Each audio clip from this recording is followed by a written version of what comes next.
No Estação SUS dessa semana, vamos falar sobre o componente de vínculo e acompanhamento da metodologia de financiamento da atenção primária. Comigo no estúdio, Stanley Mendes, consultor técnico do Conasems. Seja bem-vindo, Stanley. Para falar do componente de vínculo e acompanhamento, nós vamos falar um pouco da história da Política Nacional da Atenção Básica, que foi instituída em 2006, consolidando a atenção primária como a porta de entrada do Sistema Único de Saúde e definindo o vínculo e acompanhamento como um componente essencial para esse cuidado. Em 2011, nós tivemos a primeira revisão da Política Nacional da Atenção Básica, que nessa revisão ele já reforça o papel da atenção básica como coordenadora do cuidado e reforça também a questão do vínculo e acompanhamento agora como um cuidado longitudinal, criando vínculo entre a equipe e a população e reforçando, aprofundando o conceito de vínculo e acompanhamento. Na sua última revisão, em 2017, ela traz mudanças significativas, ampliando, então, assim, o escopo da atenção primária, para além da estratégia da saúde da família, reconhecendo os outros tipos de serviço que nós temos na atenção primária, na diversidade do nosso país e nas especificidades que temos em todos os estados e na diferença cultural do nosso país, e destaca ainda mais a importância do vínculo e acompanhamento. Agora já trazendo uma outra questão, que é a questão da qualificação do dado que nós registramos dentro da atenção primária. Dentro disso tudo, Stanley, todas essas mudanças que a PNAB traz em 2017, a gente instiga aí a revisão das metodologias de financiamento que existem dentro da atenção primária. Como que você traz para nós, né, como que ocorreu a trajetória dessas metodologias de financiamento da atenção primária? Pois é, Marcela, é importante destacar que o financiamento da atenção primária ele passou por 3 grandes modelos nos últimos anos, cada um com uma abordagem distinta em relação ao cadastro da população.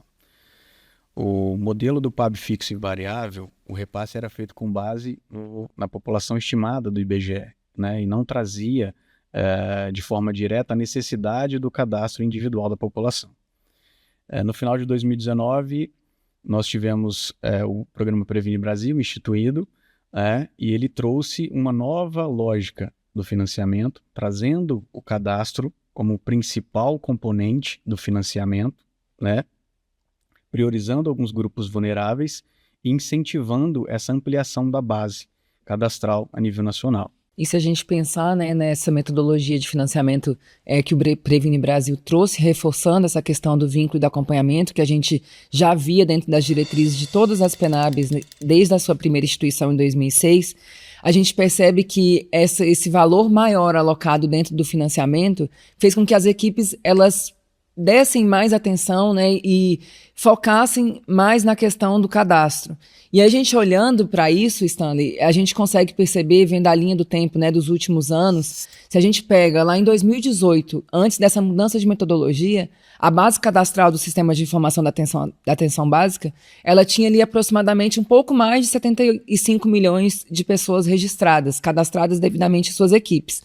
E aí a gente vê que com essa mudança da metodologia, com essa alocação de recurso maior nesse componente, a gente tem um boom de cadastros na atenção primária, As equipes passam a olhar para o seu território e vincular as pessoas devidamente dentro da sua base de informações. E aí a gente chega agora em 2025 com uma base com mais de 180 milhões de cadastros, A riqueza de informações que a gente possui dentro dessa base e que hoje também os gestores podem focar na sua questão de planejamento.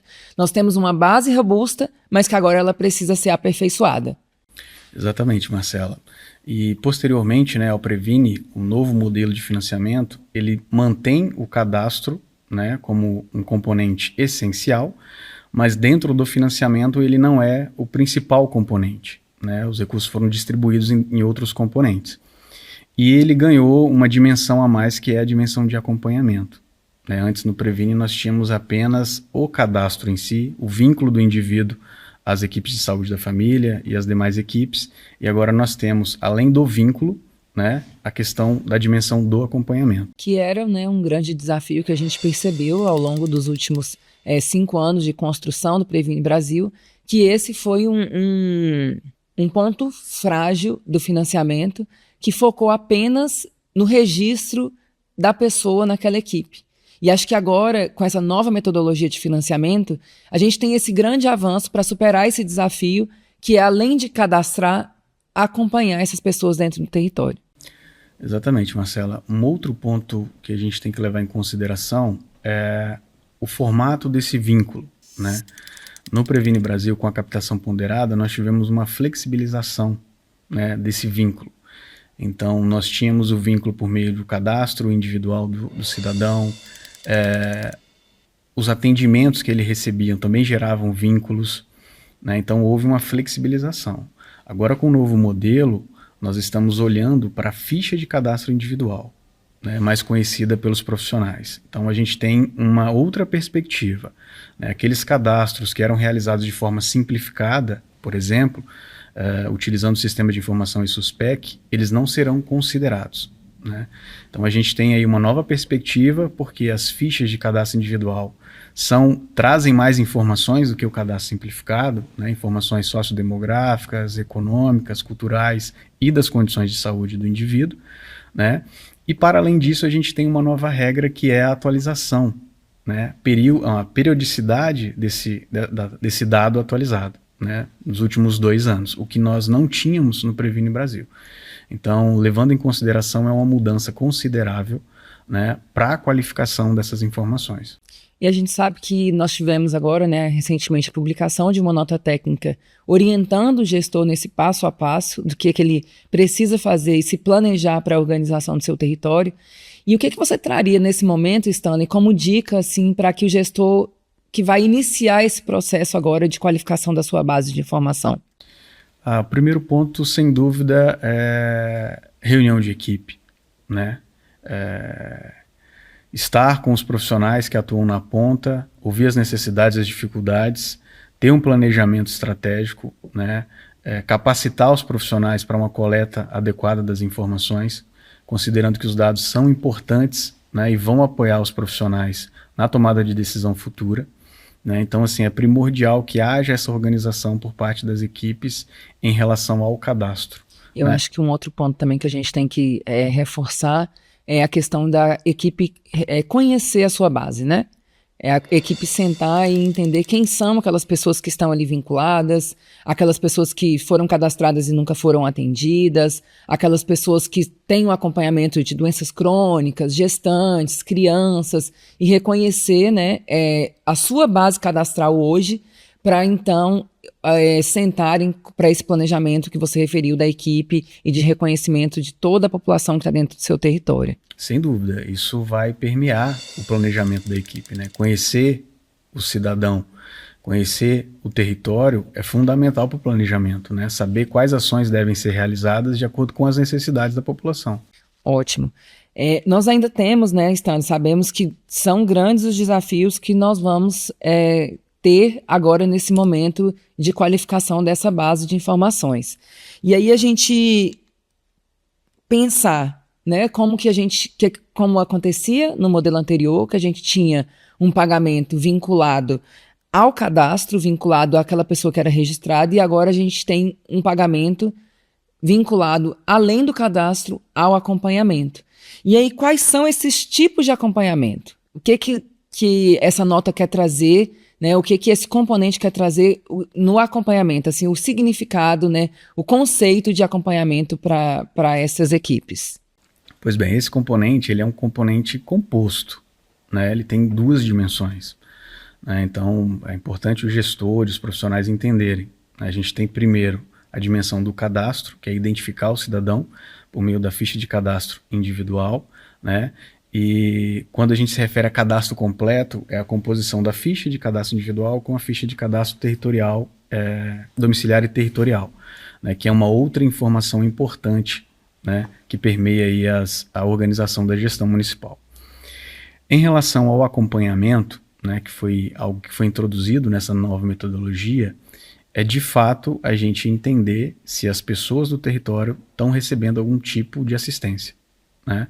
Então, no critério atual, a gente percebe que serão considerados, né, no período de 12 meses, né, sempre na avaliação do quadrimestre, se aqueles indivíduos tiveram ao menos 2 contatos assistenciais, podendo ser um atendimento e um procedimento, ou um atendimento em um atendimento, outro atendimento. Stanley, o que a gente poderia trazer como as mudanças mais significativas da metodologia anterior para essa metodologia vigente no momento? Em relação ao componente de vínculo e acompanhamento, nós temos algumas mudanças significativas, né? Primeiro é o formato da identificação do indivíduo, né, do cidadão, como vínculo, né, como cadastro. Nós tínhamos no Previne Brasil uma flexibilização, né, dessa contabilização de vínculo, de cadastro, né, que era feita por meio de cadastro simplificado, por meio da ficha de cadastro individual e por meio de contatos assistenciais, né? Então, todos esses mecanismos geravam um vínculo, né? No novo modelo do cadastro, nós temos especificamente o vínculo sendo feito por meio de uma ficha de cadastro individual, né? Mais popularmente conhecida como ficha de cadastro individual. E tendo a ficha de cadastro domiciliar e territorial um componente também importante, né? Quando a gente fala de completude da informação. Tá? Então esse é o principal, talvez o principal ponto em relação ao cadastro.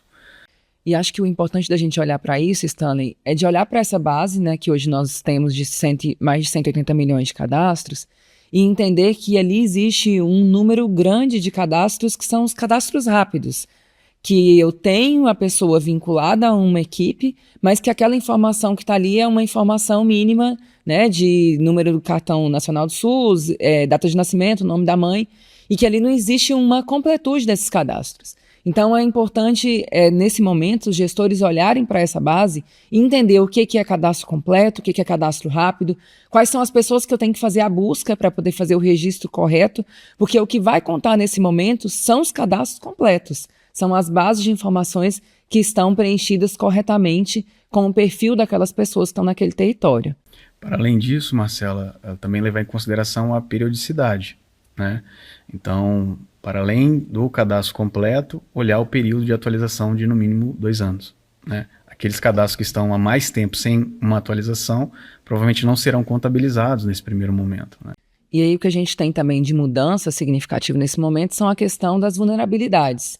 Antes a gente tinha uma vulnerabilidade voltada, né, para a questão das pessoas com a vulnerabilidade social, que são as pessoas vinculadas ao programa Bolsa Família e ao programa de benefício de prestação continuada. A questão da idade, que nós tivemos uma alteração, que antes nós tínhamos o acompanhamento das crianças menores de 5 anos e os idosos acima de 65 anos. Então, falando desses critérios de vulnerabilidade, a gente entra agora na metodologia de cálculo da dimensão de cadastro. A dimensão de cadastro, então, passa a considerar, né, como a gente já falou, apenas o cadastro completo daquela pessoa vinculada à sua equipe, e cada cadastro desse vai ter um fator multiplicador, que é de 0,75. Caso essa pessoa, além do seu cadastro completo, ele ainda tenha um cadastro domiciliar e territorial também vinculado à sua base de informações, esse cadastro vai ter um peso maior, que é de 1,5.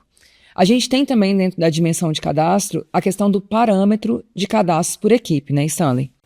Exatamente, Marcela. Na portaria, né, que instituiu o novo modelo de financiamento, traz, né, no anexo a divisão por porte populacional, né, e o parâmetro por tipo de equipe. Então é importante que o gestor entenda, né, em qual que é o seu parâmetro por equipe, porque isso vai auxiliar também no processo de territorialização e reorganização. Lembrando, Marcela, que na portaria traz o limite, né, considerável de cadastro por tipo de equipe. Então a gente tem um limite de 50% além do parâmetro. Então é importante que o gestor já faça essa revisão, né, dos cadastros por equipe, porque também existe uma consideração na portaria que caso o município, né, a equipe, tenha uma classificação ótima e ela tenha ultrapassado esse limite especificado, ela vai ficar com a classificação no bom, né? Então tendo aí uma redução da alocação do recurso.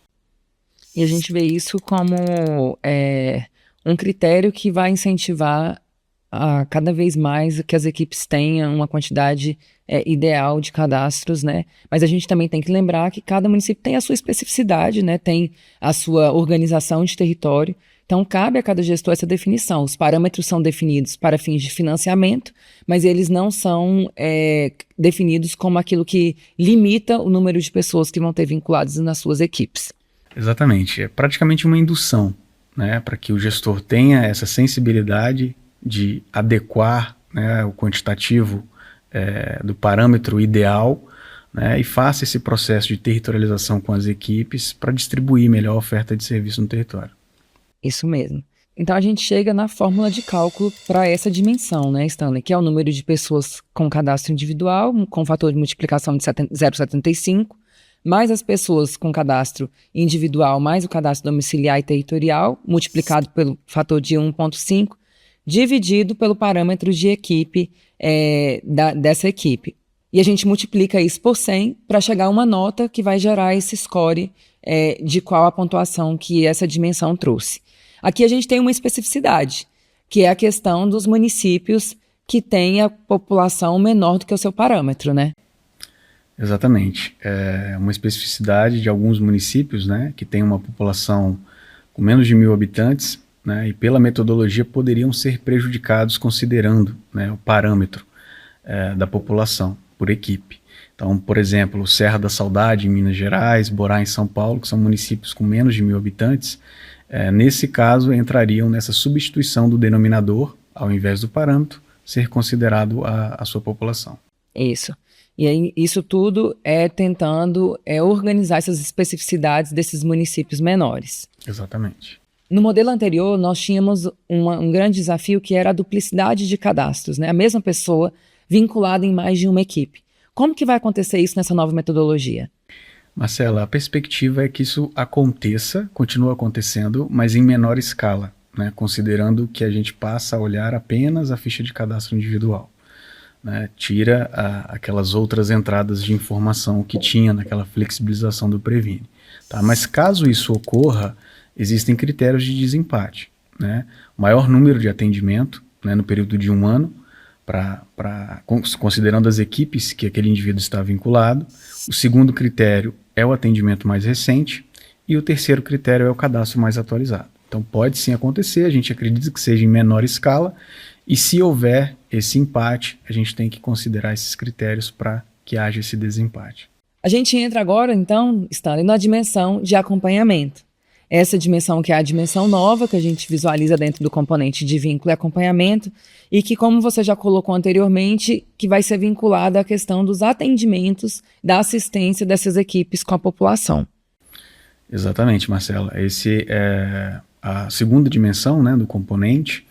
Ela traz critérios de vulnerabilidade, né, específicos, então tem uma ponderação, né, para pessoas idosas ou crianças, né, pessoas com participantes de algum programa, né, como o Bolsa Família ou prestação continuada, benefício de prestação continuada, e uma pontuação a mais para crianças ou idosos que tenham participação em um determinado programa.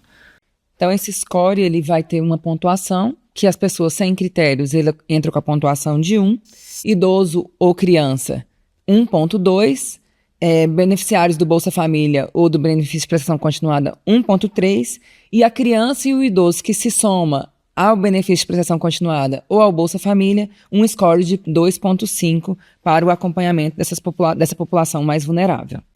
Exatamente. E aí a metodologia de cálculo é bem mais simples, né? Uma somatória, né, desses itens, né, sendo dividido pelo parâmetro da população ou pelo IBGE, né, para aqueles municípios que entrarem naquela especificidade. Essa metodologia de cálculo, então, traz a soma das pessoas sem critérios, as pessoas por faixa etária, as pessoas que têm os benefícios sociais e as pessoas que têm a idade mais os benefícios sociais, e divide, então, pelo parâmetro da equipe ou pela população IBGE, multiplicado por 100, que também vai gerar uma nota que vai gerar um score. Exatamente. Nessa composição final, Marcela, é um somatório, né, desses 3 itens, né, multiplicados pelos fatores de ponderação, né, e aí é importante destacar que esse critério de acompanhamento, ele novamente se dá num período de 12 meses, né, tendo pelo menos 2 contatos assistenciais, sendo um atendimento ou um outro atendimento, né, ou um atendimento e um procedimento, um registro de vacinação, por exemplo. Tá? E é muito importante destacar que premissa para que o indivíduo esteja vinculado é o cadastro. Né? Então, por muitas vezes, se eu tiver o cadastro do indivíduo desatualizado, fora ou fora do período de 2 anos, né, por mais que você faça os contatos, ele não vai ser considerado. Isso. Então a premissa é o cadastro. Então tem que ter essa atenção, o gestor tem que ter essa atenção de ter o cadastro atualizado para que quando forem ocorrer os contatos assistenciais, eles serem contabilizados. Ótimo, Stanley. E aí gera então esse score final. Esse score final vai ter uma classificação que vai variar de ótimo a regular e vai somar com os outros componentes para gerar então a nota final dessa equipe. Aí a gente entra no último quesito que é cobrado dentro do acompanhamento e vínculo, que é a satisfação do usuário. Todo atendimento realizado pela equipe vai gerar uma avaliação daquele atendimento que o usuário pode fazer da sua equipe. Isso entra como um bônus dentro dessa dimensão de acompanhamento. E como que vai ser feita essa avaliação, Stanley? Pois é, Marcelo, é importante destacar que isso não vai gerar nenhum ônus, né, no cálculo final. Esse bônus é um incentivo, né, para que haja uma interação do indivíduo com os serviços que são ofertados, né, e que ele passa a receber. Então, essa avaliação será por meio do aplicativo Meu SUS Digital, né, a cada atendimento, o paciente, o indivíduo, ele vai poder acessar o aplicativo, visualizar aquele atendimento, né, e poder fazer uma avaliação, seja da equipe ou do profissional que atendeu, né. Não entra no critério se foi uma avaliação positiva ou negativa. A intenção é induzir, né, essa troca de informação e esse engajamento do indivíduo com os serviços. Se aquela equipe apresentar um percentual menor que 5% dos seus atendimentos avaliados, ela vai ter um acréscimo de 0,15 centésimos no seu score final. E se ela tem mais de 5% dos seus atendimentos avaliados, ela vai ter um acréscimo de 0,30 centésimos no seu score final. Exatamente. Novamente lembrar que é um componente composto, nós temos 2 dimensões, né? A dimensão cadastro, ela vai até um score de número 3, o máximo, e a dimensão de acompanhamento, o score 7. Então, esse bônus, esse plus, o máximo que a gente vai conseguir alcançar é a nota 7, do ótimo. Então, se a equipe tiver alcançado 6,5, ele pode receber aí um acréscimo de 0,15 ou 0,30. Mas se ele já tiver alcançado 7, né, esse excedente não é contabilizado do bônus. Isso aí. E chegando então, a gente chega no resultado final, né, Stanley? Exatamente. Que esse resultado final vai ser a soma dos scores de cadastros, mais o score de acompanhamento e vínculo, e gera, então, uma nota final, que essa nota final ela vai ter a classificação de ótimo a regular. Se aquela equipe tem a nota final maior que 8,5, ótimo, de 7 a 8,5, bom, de 5 a 6,9, suficiente, e menor que 5, regular. Então, essa é a nota que ele vai chegar final para o componente de vínculo e acompanhamento. Acho que o objetivo de tudo isso, a gente chegando a essa nota final e essa classificação, é do gestor entender o objetivo desse componente, que é um objetivo de voltar o olhar para a territorialização, para a organização do planejamento do seu território, para o foco, né, no cuidado das pessoas que são mais vulneráveis, que precisam de um cuidado com maior atenção e com maior prestatividade dentro desse território, de olhar mesmo, nesse momento, para a base de informações que vocês possuem, de organizar com os seus profissionais, né, de organizar com as suas equipes o planejamento do trabalho e o cuidado assistencial que tem que ser prestado para essa população, focando sempre na gestão do cuidado e enfatizando a importância da assistência dentro da atenção primária. Exatamente, Marcela. E reforçar a importância, né, da coleta qualificada das informações, que é matéria-prima, né, para o processo de planejamento. Conhecer o território de fato vai se dar por meio dessas informações que são coletadas no território pelos profissionais. Então é importantíssimo a qualificação das informações, né, a qualificação dos profissionais para a coleta dessas informações, que essas informações possam servir e subsidiar o gestor para a tomada de decisão, né, para a oferta do cuidado, olhando a necessidade, novamente, do território. E não pensar nessa base de informações hoje dentro do CISAB, né, desses cadastros, apenas como números que geram pagamentos. A gente pensar nisso na riqueza de informações que o gestor municipal possui, né, nessa base de informações, e agora com esse processo de qualificação, de que essa base ela não vai ser só números, mas que ela vai reforçar toda a questão do planejamento em saúde dentro do seu território e dentro das especificidades dos seus municípios. Exatamente. Esse foi o Estação SUS de hoje. Assista ao programa no canal Mais Conasems e em youtube.com/canal Conasems.